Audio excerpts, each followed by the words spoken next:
لن تنالوا البر حتى تنفقوا مما تحبون.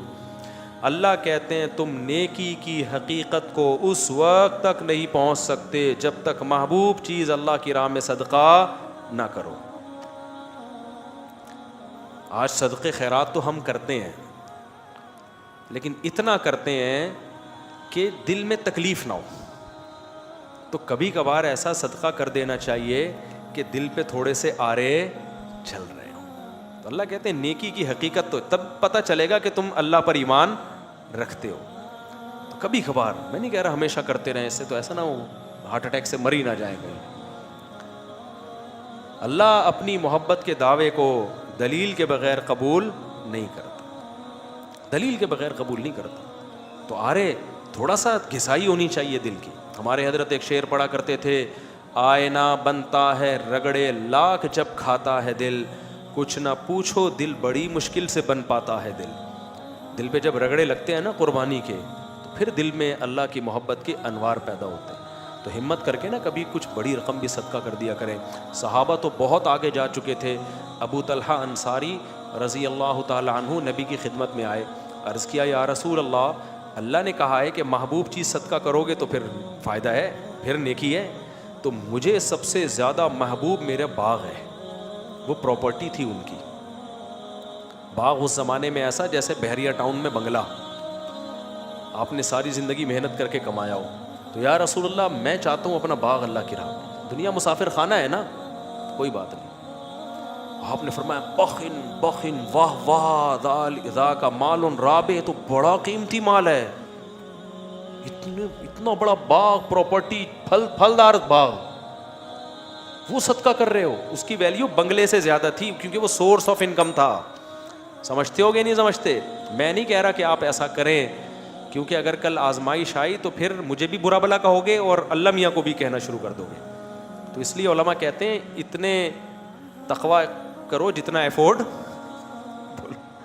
کر سکتے ہو. تو یہ تو ترغیب کے لیے, تقوی تو 100% اختیار کرنا ہے, یہ تو تقوی سے اوپر کی چیز ہے نا. تو ترغیب کے لیے تو ہے نا کہ صحابہ تو کہاں پہنچ گئے تھے بھائی, تو ہم کچھ تو کریں نا یار. کبھی زندگی میں کوئی پلاٹ ہم نے اللہ کے لیے ہبہ کیا, ہم نے کبھی زندگی میں ہم نے کوئی بڑا اماؤنٹ نکالا. اچھا ہم تو بڑا اماؤنٹ نکالیں تو بھی دل پہ آرے نہ چلیں. یہ اماؤنٹ تو ہم شادی بیاہ کے موقع پہ اڑاتے رہتے ہیں.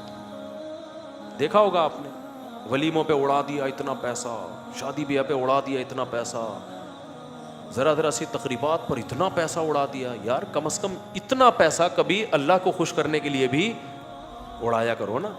ہاں اڑانا کہاں ہے یہ بڑا مسئلہ ہے. لوگ بعض دفعہ بڑا اماؤنٹ خرچ کرتے ہیں, غلط جگہ پہ کر دیتے ہیں.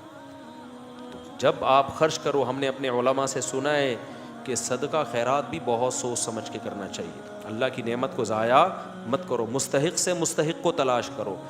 اگر دینی مدرسے میں دینا ہے تو دیکھو کہ اس دینی مدرسے کا محتمم 2 نمبر تو نہیں ہے. ایسا تو نہیں کہ یہ مدرسے کی 4 دیواری کے نام پہ نوٹ چھاپنے کی مشین لگائی ہوئی ہے اس لیے. کیونکہ میں نے دیکھا ہے کوئی بھی داڑھی ٹوپی ویسٹ کوٹ میں آئے گا, 4 یتیم بچے اس نے جمع کر لیے, آ کے دکھائے گا تو لوگ چیک کاٹ کاٹ کے دے رہے ہوتے. یہ 10 لاکھ, یہ 20 لاکھ, یہ 1 کروڑ. دھندا بنایا ہوا ہے لوگوں نے بھائی یہ کمانے کا. داڑھی بس ٹوپی ہو اور تھوڑا سا چہرے پہ نور وور ہو, کریم وریم لگا دی آپ نے, سیٹ صاحب کے پاس گئے, ہمارا مدرسہ ہے, یہ تصویر دیکھو اٹھا کے. میں بہت لوگوں کو جانتا ہوں. ایک آدمی سعودی عرب میں, قطر میں, عرب لوگ سخی بہت ہوتے ہیں, وہاں جا کے کروڑوں روپے جمع کیے اس کمبخت نے, کروڑوں روپے. یہاں سے تصویریں بھیجتا تھا, بچے صحیح بخاری پڑھ رہے ہیں, دیکھو مدرسہ ہے میرا. کچھ بھی نہیں تھا. اور اگر ہو بھی تو بھائی انویسٹمنٹ ہے, کچھ کھاؤ کچھ لگاؤ. تو اس لیے دینی مدرسہ کرنا تو دینی مدارس کو دینا ہے, کیونکہ دینی مدارس کو نہیں دیں گے تو پھر دین کی تبلیغ کا کام رک جائے گا, علماء پیدا ہونا بند. کیونکہ یہ سرکاری حکومت تعاون نہیں کرتی ہے, اور اچھا ہے نہ کرے. حکومت نے تعاون کیا نا تو یہ مدرسوں کو اپنی تحویل میں لے گی, پھر سارے سرکاری مولوی پیدا ہوں گے, سرکاری مولوی پیدا ہوں گے. کیونکہ گورنمنٹ نے جو کام اپنے ہاتھ میں لیا نا, اب دیکھو سعودی عرب میں کتنے بڑے بڑے پرہیزگار علماء ہیں, لیکن یونیورسٹیاں وہاں گورنمنٹ کے کنٹرول میں. تو پالیسیاں کس کی چلیں گی؟ گورنمنٹ کی. وہ بیچارے کچھ بول ہی نہیں سکتے, جو بس ہے بس ٹھک وہ چلے گا. Order is order. تراوی 8 ہیں 8 ہیں 10 ہیں. وہ میں بھی تراوی 2 دن پڑھی نا میں نے, مجھے کسی نے انہوں نے 10 کر دی, میں نے کہا شکر ہے 10 باقی ہیں, اگر یہ بھی آرڈر آ جائے ختم تو کیا ہو جائے گا, وہ بھی ختم ہو جائے گا. وہ ایک لفظ دنیا میں سب جگہ ایسا ہی ہے, سب جگہ ایسا ہی ہے. تو ہمیں یہاں آزادی ہے, کم از کم ہم کھل کے بات کر سکتے ہیں. اس آزادی کے کچھ سائڈ ایفیکٹ بھی ہیں, کیونکہ کھل کے صحیح بات ہو سکتی ہے تو غلط باتیں بھی کھل کے بہت ہو رہی ہیں یہاں پہ. لیکن یہ دینی مدارس چلتے ہیں لوگوں کے تعاون کے ساتھ, تو جو صحیح مدرسے ہوں ان کے ساتھ تعاون کرنا چاہیے. لیکن ایسا ہی نہیں کہ جو اٹھایا منہ آ رہا ہے اٹھا کے دے دیا. تو ٹرسٹوں میں بھی ایسا ہی ہے, بہت سارے ٹرسٹ کھانے پینے کے دھندے بنے ہوئے ہیں, کچھ دکھایا جا رہا ہے, کچھ کروڑوں کی جائیدادیں بنائی جا رہی ہیں. بس لوگ دیکھتے ہیں ٹرسٹ ہو, ٹرسٹ ہے تو پکڑاتے چلے جاؤ, پکڑاتے چلے جاؤ, پھینکتے چلے جاؤ. تو کچھ تھوڑا سا خدا کا خوف کرو, کیوں آپ اپنے پیسوں کو اس طرح سے ضائع کر رہے ہو. جب آپ تجارت میں پیسہ لگاتے ہو, آپ 100 دفعہ تحقیق کرتے ہو اچھی سی اچھی جگہ پہ لگے پیسہ, تو صدقہ کرنے میں بھی کیا کرنا چاہیے بھائی, تحقیق کرنی چاہیے کہ آپ کا پیسہ ضائع نہ ہو, کیونکہ اس کے پھر نقصان زیادہ ہوتے ہیں آپ غلط لوگوں کو اگر دیتے ہو. تو اللہ کہتے ہیں محبوب چیز تھا. تو حضرت ابو طلحہ نے کہا یا رسول اللہ میرا باغ اللہ کے لیے. تو آپ صلی اللہ علیہ وسلم فرمایا واہ واہ کیا خوبصورت بہترین مال. پھر آپ نے فرمایا یہ سارا پیسہ یعنی باغ جو ہے اپنے چچا زاد بھائیوں کو دے دو. یہ ہے اسلام کی خوبی. اسلام رشتہ داری جوڑنے کو جتنی ویلیو دیتا ہے, میں کیوں بار بار 4 شادیاں بچے پیدا چیخ کیوں رہا ہوں, میں پاگل تھوڑی ہوں. آپ کو کیا میں پاگل نظر آتا ہوں, میرا دماغ خراب ہے. آپ کے بچے پیدا ہونے سے مجھے کیا فائدہ ہوگا, وہ جب تک بڑے ہوں گے ہم تو مر چکے ہوں گے. آپ کہہ سکتے ہیں نا فائدہ یہ ہوگا کہ بڑے ہو کر میرا شکریہ ادا کریں گے. مفتی صاحب آپ کا بہت شکریہ, آپ کے بیانات سن کے ہمارے ماں باپ نے نسل روکی نہیں اور اتفاق سے ہم بھی اسی سلسلے میں پیدا ہو گئے. وہ تو جب تک بڑے ہوں گے ان میں سمجھ آئے گی ہم شاید مر چکے ہوں, اور شکریہ ادا کر کے بھی مجھے کیا ملے گا. تو اسی وجہ سے میں چیختا ہوں کہ اسلام خاندانی نظام چاہتا ہے, اسلام انڈیویجولی لائف کا قائل بولو نہیں ہے. اکیلا نہیں ہے انسان, ماں ہے, باپ ہے, دادا ہیں, دادی ہیں, نانا ہے, نانی ہے, بیوی ہے. 4 نہیں کرو, 1 ہی کر لو ٹائم پہ, لیکن نسل مت روکو. پھر بیٹے ہوں, بیٹیاں ہوں, پوتے ہوں, نواسے ہوں, بہویں ہوں, داماد ہوں. یہ ہے انسان کی نیچرل لائف, اور اسی میں انسان کا سکون ہے. اور اس میں توکل کس پہ کرنا ہے, اللہ پہ. خرچے پورے کرے گا اللہ. سمجھتے ہو کہ نہیں سمجھتے؟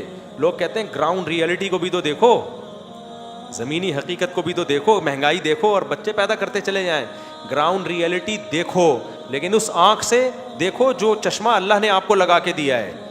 سیکولر اور لبرل لوگوں کی آنکھ سے دیکھو گے تو گمراہ ہو جاؤ گے.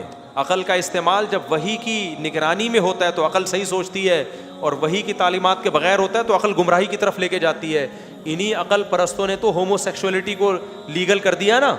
تو یہ وہ عقل ہے جو خدا کی تعلیمات سے بغاوت کر کے استعمال ہو رہی ہے.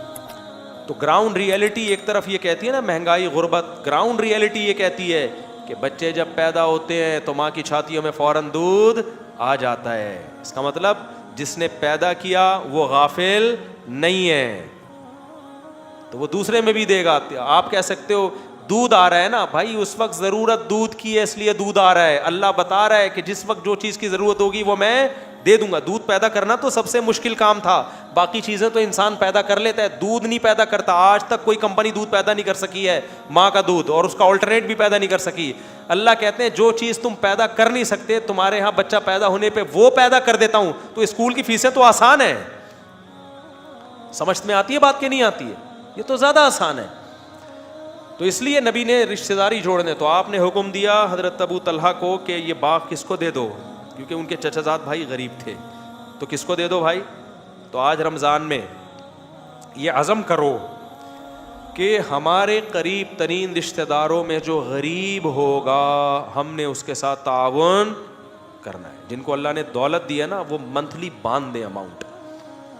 بھائی کو بھائی سے یہ کہنا نہ پڑے کہ تو کروڑوں روپے کماتا ہے, میں گٹکے کی دکان بھی نہیں کھول سکا, کچھ تو میرا خیال کر. یہ کہنا نہ پڑے, وہ خود سوچے کہ بھائی اللہ نے رشتہ داروں کو لاوارث چھوڑنے سے منع کیا. بیوہ بہن ہے, طلاق یافتہ بہن ہے, دل کھول کے خرچ کرو.